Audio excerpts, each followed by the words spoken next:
This week on the Fundamentals Report, we look at one industry sector that will noticeably outperform the cannabis green rush.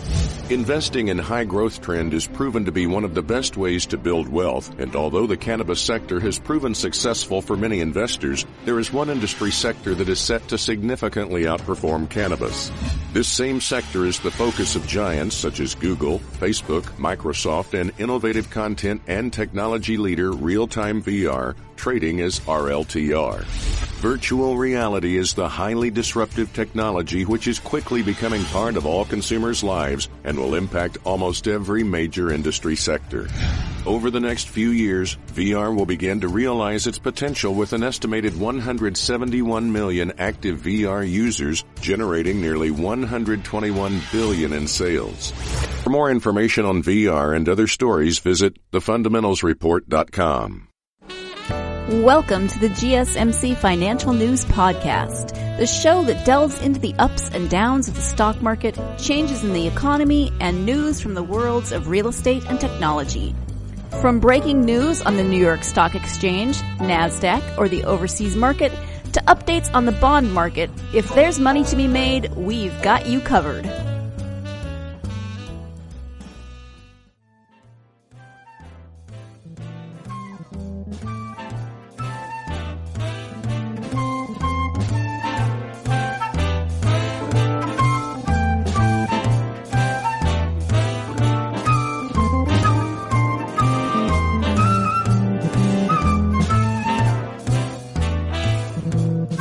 Hello and welcome to the GSMC Financial News Podcast, brought to you by the GSMC Podcast Network.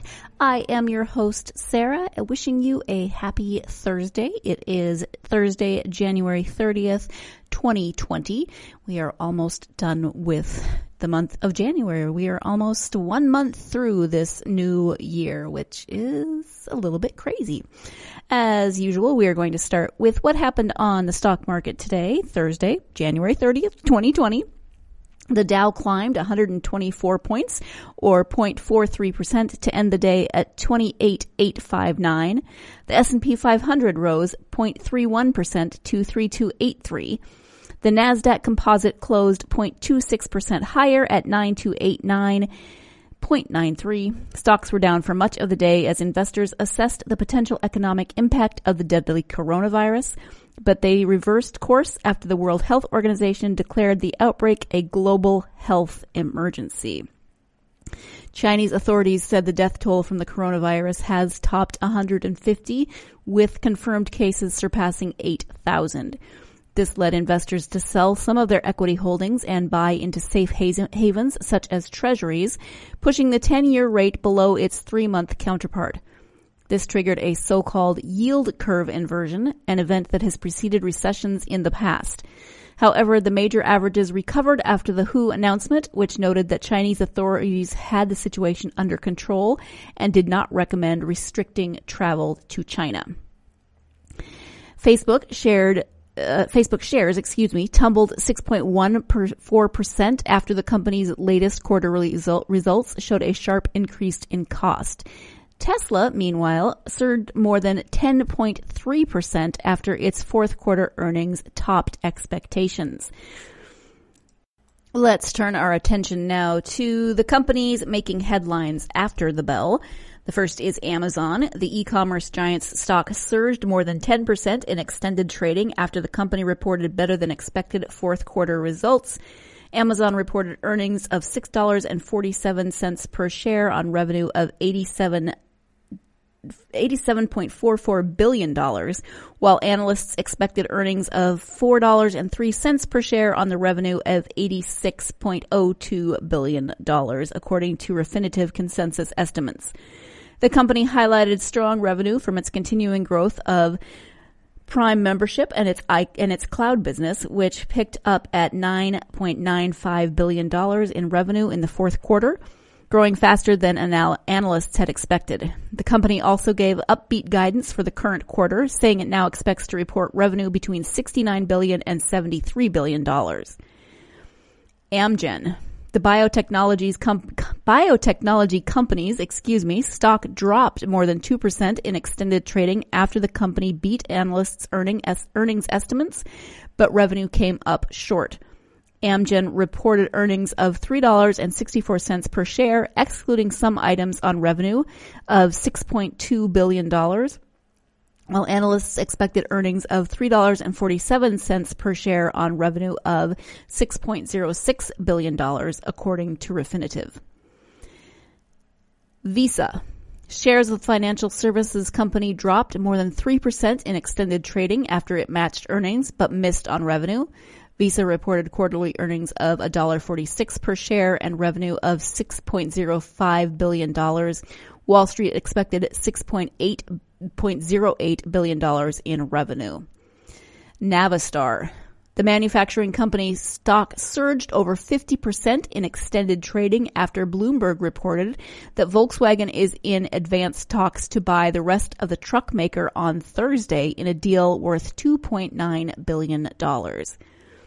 Western Digital. Shares of the data storage company jumped nearly 6% in extended trading after reporting second quarter earnings that beat analyst expectations on the top and bottom line. Western Digital also provided strong third quarter earnings and revenue guidance. IBM. The information technology company's stock climbed about 5% in extended trading after the company announced that CEO Ginni Rometty would be stepping down and Arvind Krishna would take over. The change is effective April 6th. Electronic Arts.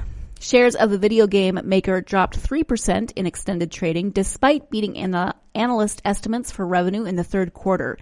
EA reported earnings of $1.98 billion, while analysts were expecting $1.97 billion, according to Refinitiv consensus estimates.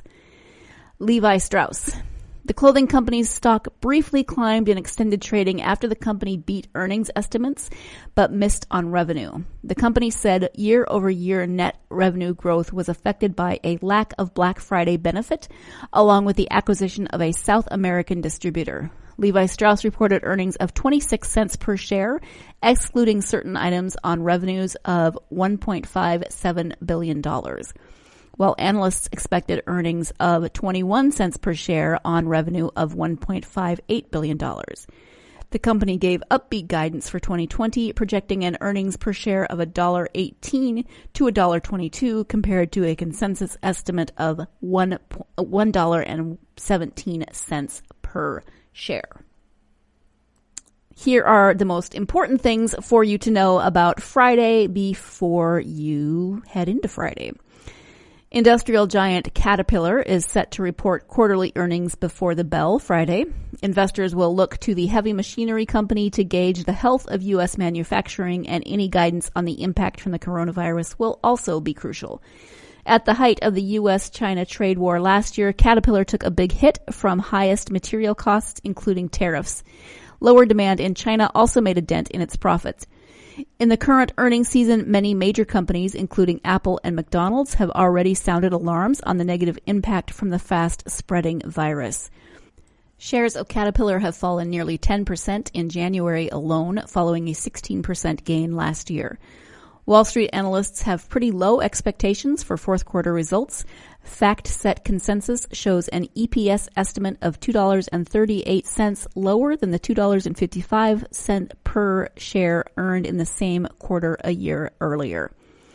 The UK is due to leave the European Union officially at 11 p.m. London time on Friday. A transition period will follow immediately, where the country will still be subject to European laws and rules, but will not have the voting rights around the EU table. The UK will also be allowed to develop new trade arrangements with other parts of the world. This will be the case until the end of 2020 at least. The transition period is meant to give EU and UK negotiators more time to outline their future relationship. This will include new arrangements on fishing, security, data sharing, and the overall trade of goods and services. The UK government will hold a special meeting in the north of England, and Prime Minister Boris Johnson will speak to the nation on Friday evening. Investors will also monitor a string of economic data Friday. Personal income and spending data will be released in the morning, which includes the personal consumption expenditure inflation deflator watched closely by the Federal Reserve. Economists polled by Dow Jones expect the PCE core price index to have risen 0.2% in December. The Labor Department said earlier this month its consumer price index, which includes the volatile food and energy components, increased 0.2% last month after climbing 0.3% in November. We'll also get an update on consumer sentiment when the University of Michigan's Surveys of Consumers releases its new number for January. Economists are expecting the gauge to dip slightly from 99.1 to 99.1, from 99.3 in December. Consumer sentiment rose slightly last month as President Donald Trump's impeachment had a barely noticeable impact on economic expectations. Let's go ahead and take our first break of the podcast now. When we come back, we'll be turning our attention to more international matters of financial news. So stay tuned. You're listening to the GSMC Financial News Podcast, and I will be right back. Cryptocurrency is changing the way people interact with their money. It lets you be your own bank. But the problem is that the places you shop at don't accept crypto. BlockCard solves that. BlockCard is the easiest, cheapest, and best way to use your cryptocurrency to buy what you want, when you want, at over 50 million merchants globally. If you hold cryptocurrency, then you need a BlockCard. BlockCard is a pioneer in a new digital age that lets you use your crypto for everyday use. BlockCard has no exchange fees, no deposit fees, and no transaction fees. Sign up at freeblockcard.com and instantly get access to spend your crypto. What are you waiting for? Be your own bank and get a BlockCard. Visit freeblockcard.com. That's freeblockcard.com.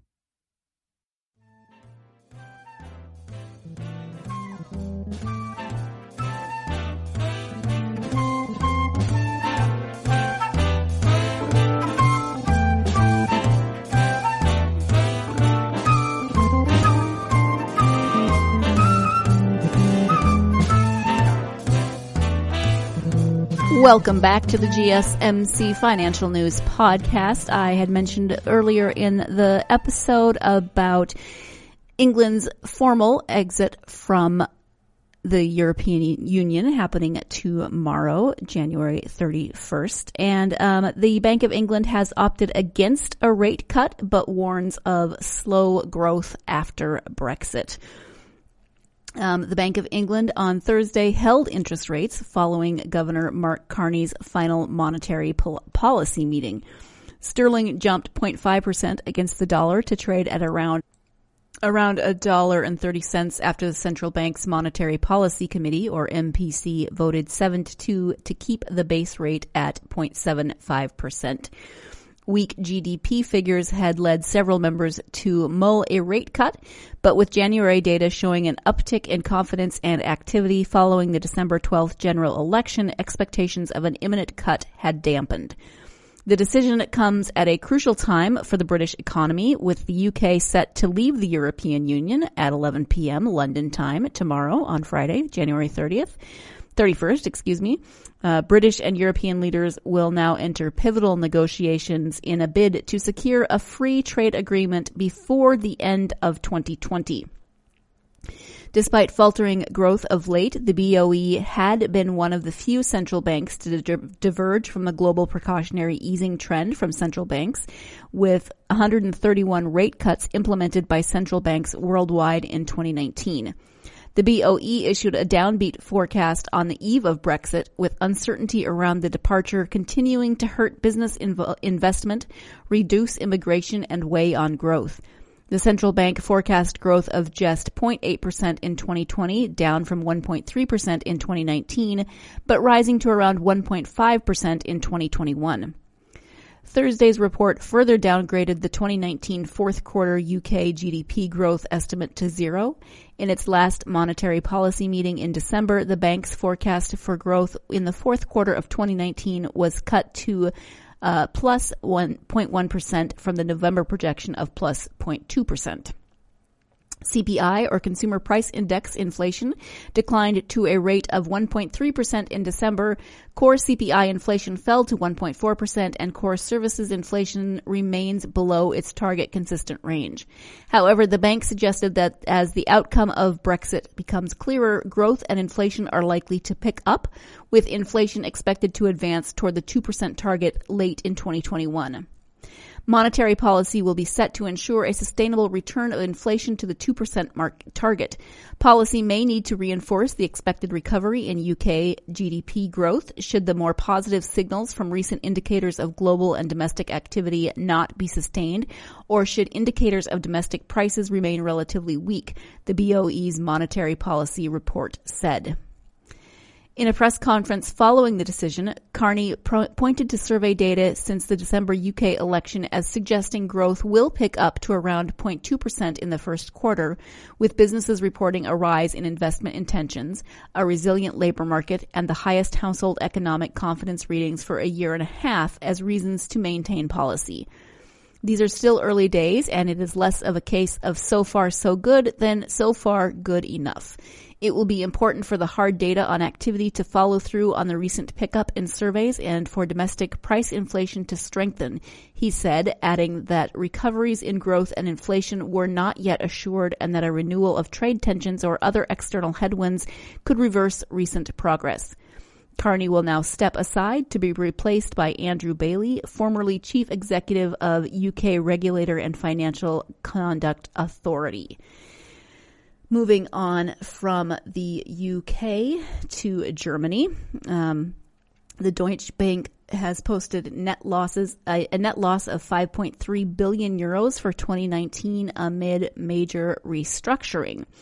On Thursday, Deutsche Bank posted a full-year net loss of 5.3 billion euros, or $5.8 billion, amid a huge transformation project, the cost of which the German lender said is now 70% complete. Analysts had expected a 5.1 billion euro loss for the year, according to a Reuters poll, while the fourth quarter net loss came in at 1.5 billion euros against expectations of 1 billion euros. The German lender announced in July that it would pull out of its global equities sales and trading operations, scale back in its investment banking division, and cut 18,000 jobs in a bid to trim its adjusted cost base by 20% by 2022. The bank's common equity tier 1 ratio came in at 13.6%, unchanged from the fourth quarter of 2018, and up from 13.4% in the previous quarter, with Deutsche citing ahead of target risk-weighted asset reduction by the Capital Release Unit. Deutsche Bank Chief Financial Officer James von Moltke told at CNBC Thursday that the lender was pleased with the momentum seen in the fourth quarter during the early stages of restructuring. It was gratifying to see that momentum support our business and clients come back to the franchise, he told CNBC's Annette Weisbach. Our revenues in the investment bank were up 22% year on year, excluding specific items, which demonstrates that we also participated in the generally better conditions in the fourth quarter. In its earnings report Thursday morning, Deutsche Bank said the full-year net loss was entirely driven by transformation-related effects. CEO Christian Sewing said in a statement Thursday that the CET1 ratio, stabilizing revenues and cost discipline, meant the bank was confident that it can finance its transition with its own resources and return to growth. The bank attributed a 2.6 billion pre-tax loss to the absorption of transformation charges of 1.1 billion euros, goodwill impairments of 1.0 billion euros, and restructuring and severance expenses of 805 million euros. The full-year loss additionally included transformation-related deferred tax asset valuation adjustments of 2.8 billion euros. Fixed income and currency FIC sales and trading revenues made a tentative comeback in the fourth quarter, posting revenues of 1.2 billion euros, up 31%. Deutsche said it had recognized 70% of the anticipated cumulative costs to achieve its transformation strategy between 2019 and 2022, It also reported that it achieved the 2019 full-year adjusted cost target of 21.5 billion euros, excluding transformation charges and the fourth quarter expenses incurred by the transfer of the bank's prime finance platform to BNP Paribas. Group headcount was reduced by over 4,100 in 2019. We'll go ahead and take our second break of the podcast. When we come back, news from cryptocurrency exchange operator Coinbase, IBM, and General Motors. So stay tuned. You're listening to the GSMC Financial News Podcast, and I will be right back. Do you work in the world of marketing and advertising? Are you a media buyer or the owner of an agency? Have you been looking for a podcast to help stay on top of all the goings-on of those worlds? The GSMC Marketing News Podcast is dedicated to keeping you up to date on all things concerning marketing and advertising. Get the latest marketing news, from what major businesses have planned for the coming year to the newest trends in advertising, from podcasts, digital and streaming, to the old standbys of radio, television, and billboards. The GSMC Marketing News Podcast has you covered, whether you're a marketing agent or a business trying to expand your brand.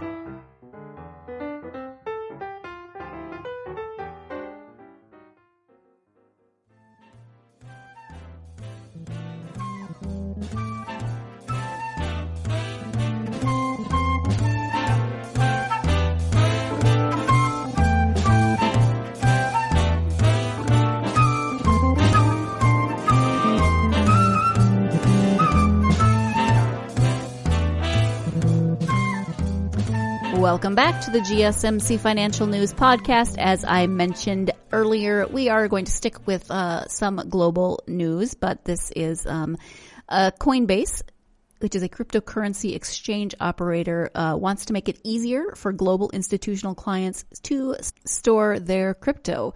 So cryptocurrency exchange operator Coinbase has opened new custody operations in Dublin to help its non-U.S. institutional clients store their assets.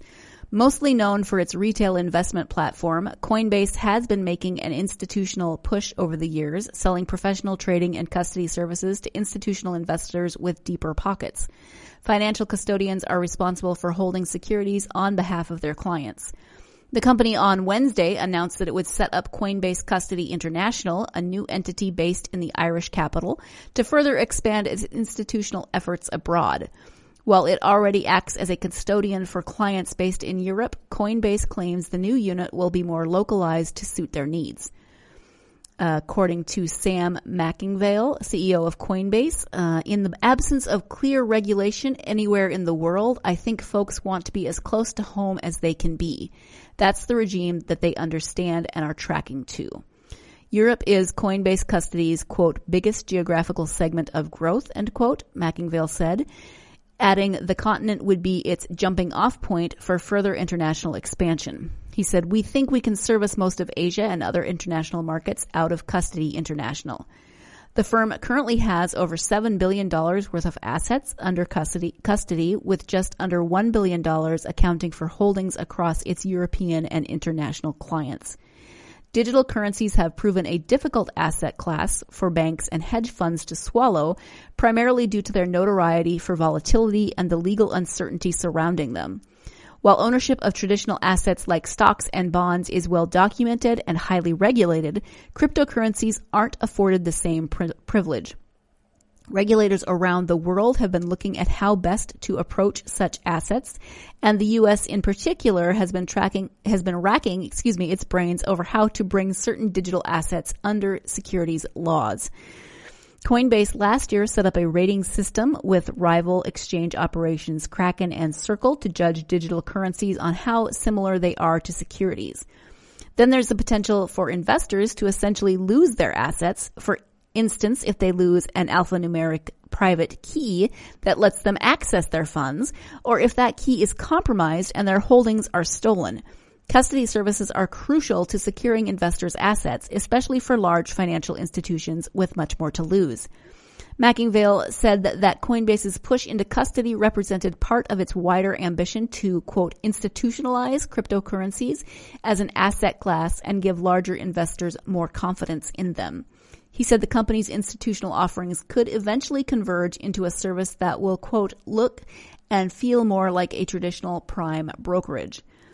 Coinbase is currently regulated in New York as a chartered custodian with the ability to hold funds on behalf of clients, but said it's witnessed increased demand to offer more localized service overseas. Mackingveld said the firm absolutely intends to secure a license in Europe, with one option being authorization under the EU's MiFID investment service laws. Another reason some large banking firms have been hesitant to engage in cryptocurrency trading is volatility. Bitcoin, the world's most valuable digital currency, once traded close to $20,000 in late 2017 before plummeting sharply the following year. It was last trading at $9,277 and is up almost 30% since the start of the year. Despite those concerns, there have been signs large name investors and companies are warming to the space. Investment firm Fidelity last year launched a new company focused on custody and executing trades for cryptocurrencies, while JP Morgan started rolling out its own digital currency for wholesale payment clients. Facebook, meanwhile, has again sparked conversation about such virtual currencies after announcing plans of its own to develop a blockchain-based token called Libra. The project, which is led by Facebook, has, however, seen some heavy regulatory pushback and the exit of big-name partners from MasterCard to Vodafone. I mentioned earlier in the episode that IBM's CEO has stepped down. IBM CEO Ginni Rometty has resigned.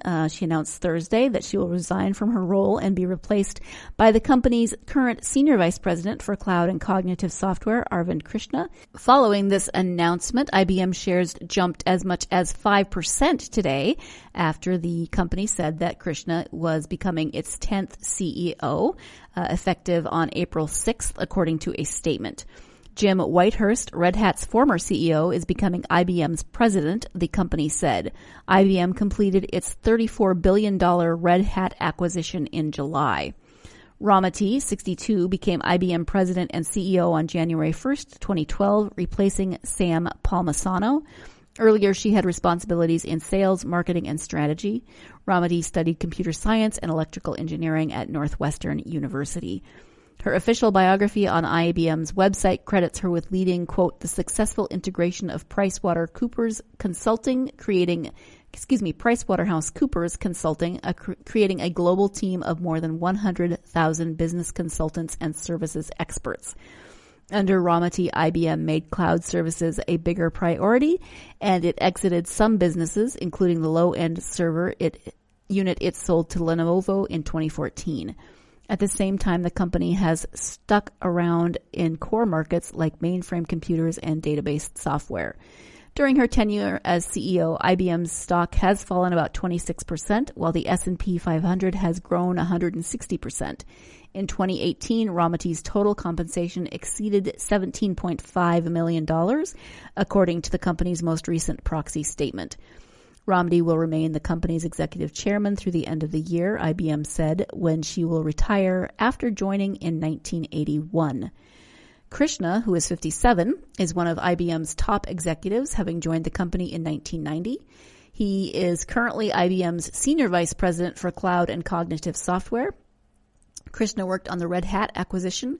Earlier in his time at the company, Krishna worked on security software and information management, and he is a co-author of 15 patents, according to a biography on IBM's website.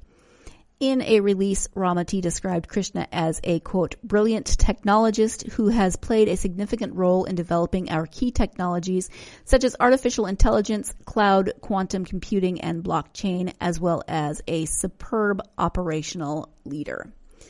And now for our final story of today's episode, we will turn to the automotive world, and that is that General Motors has unveiled a new battery-powered Hummer.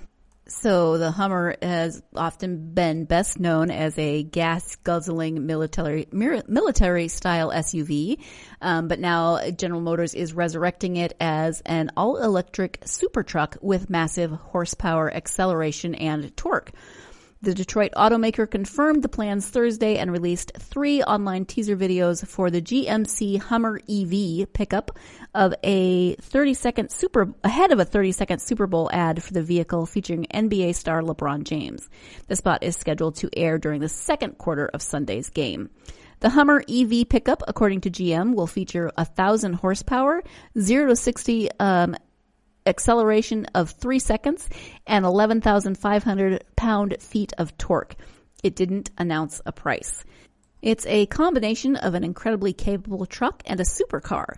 Those sorts of times are in that ballpark, Phil Brook, GMC Vice President of Marketing, told CNBC. It's an all-electric super truck. The Hummer EV pickup is expected to go into production in the fall of 2021 at a plant in Detroit, followed by sales starting toward the end of the year. The teaser videos detailed the specifications and preview the front of the pickup, which features a new iteration of Hummer's well-known slotted grille with Hummer backlit across the front of the truck. It's very different from anything we've ever done before, Brooks said. This is the start of big things in the electric space. This is GMC and how we're moving into that space in a big way. GM is branding the Hummer EV as a quiet revolution. It's a play on the quietness of all electric vehicles and the performance of the Hummer EV. It's also the title of the Super Bowl ad. Brooke declined to discuss additional information, including plans to potentially produce an all-electric GMC Hummer SUV ahead of the pickup's global debut on May 20th. GM's previous Hummer brand included an SUV and a short-lived pickup variant. The design was based on the military vehicle known as the High Mobility Multi-Purpose Wheeled Vehicle, or Humvee. During the early 2000s, the Hummer was a popular vehicle, but also a source of criticism because of its size and poor gas mileage at around 15 miles per gallon. The Hummer brand was discontinued as part of GM's 2009 bankruptcy amid stalling sales, high gas prices, and a sour reputation for polluting the planet. The automaker stopped production of the vehicles in 2010. GM has no plans to build a gas-powered Hummer with an internal combustion engine, according to Brooke.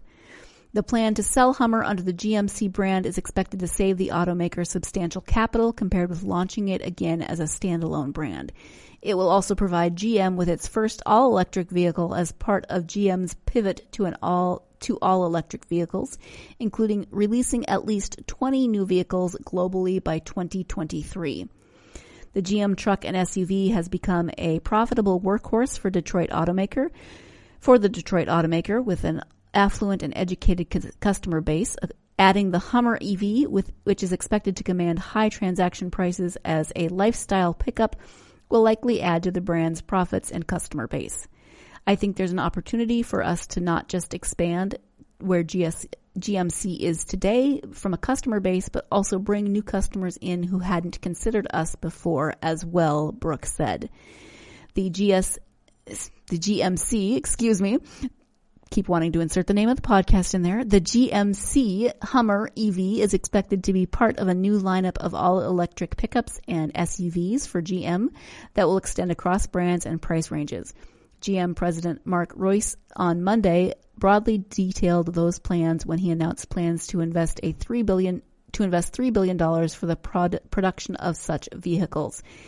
Our offering won't just be one pickup, he said, at the Detroit plant that will build the vehicles. This is architected to be scalable and used for multiple brands with multiple variants and multiple consumers. The Hummer EV is expected to be part of a surge of new all-electric pickups to enter the U.S. market in the coming years. Ford Motor, Tesla, and Amazon-backed EV startup Rivian are expected to release pickups throughout next year. That is all the time we have for today's episode. Thank you so much for joining me. Hopefully you will join me again for the next episode next week. In the meantime, if you could do us the great favor and honor of following us on social media, subscribing to this podcast, and giving us a great rating, we would very much appreciate it, and it would help us to get this podcast to more people. Thank you so much, and have a wonderful weekend. You've been listening to the GSMC Financial News Podcast, part of the GSMC Podcast Network. You can find this show and others like it at www.gsmcpodcast.com. Download our podcasts on Apple Podcasts, Stitcher, SoundCloud, and Google Play. Just type GSMC into your favorite podcast app to find all of the shows from the GSMC Podcast Network. From movies to music, from sports to entertainment, from business news to weird news. Please subscribe to the podcast and follow us on Twitter and Facebook. Thank you, and we hope you've enjoyed today's podcast. Cryptocurrency is changing the way people interact with their money. It lets you be your own bank. But the problem is that the places you shop at don't accept crypto. Block Card solves that. Block Card is the easiest, cheapest, and best way to use your cryptocurrency to buy what you want, when you want, at over 50 million merchants globally. If you hold cryptocurrency, then you need a Block Card. Block Card is a pioneer in a new digital age that lets you use your crypto for everyday use. Block Card has no exchange fees, no deposit fees, and no transaction fees. Sign up at freeblockcard.com and instantly get access to spend your crypto. What are you waiting for? Be your own bank and get a Block Card. Visit freeblockcard.com. That's freeblockcard.com.